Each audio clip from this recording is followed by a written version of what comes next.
Friends ఇప్పుడే అందిన వార్త BJP sitting MLA big shot suspend అధిష్టానం కీలక నిర్ణయం అంటూ లేటెస్ట్ అప్డేట్ అయితే రావడం జరిగిందండి. సో వివరాలు ఏంటనేది వీడియోలో తెలుస్తుంది. వీడియోని చివరి రోజు చూడండి, ఇన్ఫర్మేషన్ అయితే అర్థమవుతుందండి. మీలో ఇంకెవరైనా సరే మన ఛానల్ సబ్స్క్రైబ్ చేయకుండా వస్తున్నట్లయితే వెంటనే మన ఛానల్ సబ్స్క్రైబ్ చేసుకోండి. చూస్తున్నారు లైక్ చేయడం మర్చిపోతున్నారు, దయచేసి లైక్ చేయండి. లేట్ చేయకుండా వీళ్ళకైతే వెళ్ళిపోదామండి. ఇప్పటికే 2 సార్లు ఎమ్మెల్యేగా పనిచేసి 3వ సారి కూడా శాసనసభ సభ్యుడిగా కొనసాగుతున్న టి రాముజిల్లి అనగా ఇటీవల రామాలయానికి వెళ్లారు. అయితే ముఖ్యంగా శ్రీరామనవమి పండుగ సందర్భంగా అల్వార్లోని శ్రీరామచంద్ర ఆలయాన్ని దర్శించుకున్నారు. ప్రత్యేక పూజలు జరిపించి మరి వెళ్లారు.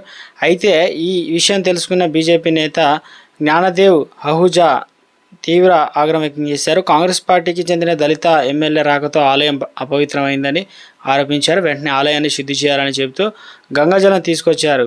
ఆ నీటిని దేవుళ్లపైన చల్లి ఆ తర్వాత ఆలయ ప్రాంగణం అంతా చిలకరించారు.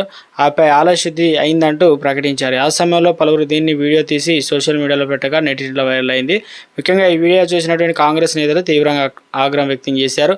అహూజా తీరు చూస్తుంటే బీజేపీ దళితుల పట్ల ఎలా ప్రవర్తిస్తుందో అర్థమవుతుందంటూ వ్యాఖ్యానించారు.